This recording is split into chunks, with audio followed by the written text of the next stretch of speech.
আল্লাহ তাআলা বলেন, অকালু লা তাযারুন্না আলিহাতাকুম, এবং তারা বলেছিল তোমরা তোমাদের উপাস্যদের ত্যাগ করো না। ওয়ালা তাযারুন্না ওয়াদ্দা ওয়ালা সুআ ওয়ালা ইয়াগুসা ওয়া ইয়াউকা ওয়া নাসরা, এবং ত্যাগ করো না ওয়াদ, সুয়া, ইয়াগুস, ইয়াউক ও নাসরকে।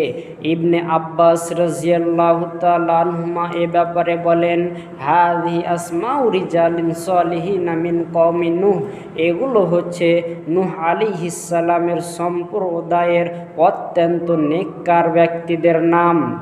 ফালাম্মা হালাকু, যখন তারা মারা গেল, আওহাস শাইতানু ইলা কওমিহিম, তখন শয়তান তাদের সম্প্রদায়কে কুমন্ত্রণা দিয়ে বলল, আনিনসিবু ইলা মাজালিসিহিমুল্লাতি কানু ইয়াজলিসুনা আনসাবা, যেসব জায়গায় তারা বসতো সেসব জায়গায় তাদের মূর্তি স্থাপন করো, সেসব জায়গায় তাদের মূর্তি স্থাপন করো।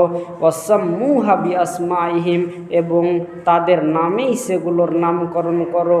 ফাফআলু, তখন তারা তাই করলো।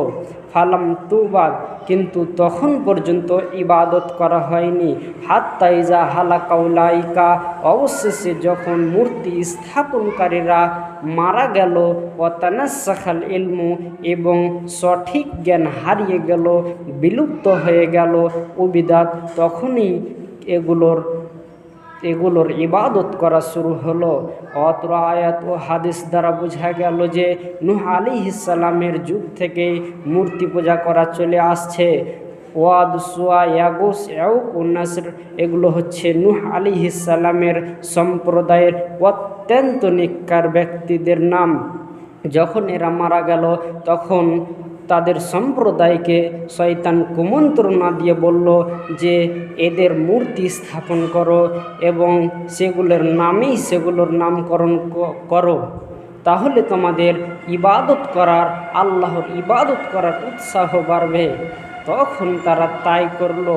অবশেষে যখন মূর্তি স্থাপনকারীরাও মারা গেল এবং সঠিক জ্ঞান হারিয়ে গেল, তখনই এগুলোর মূর্তি পূজা করা, ইবাদত করা শুরু হলো।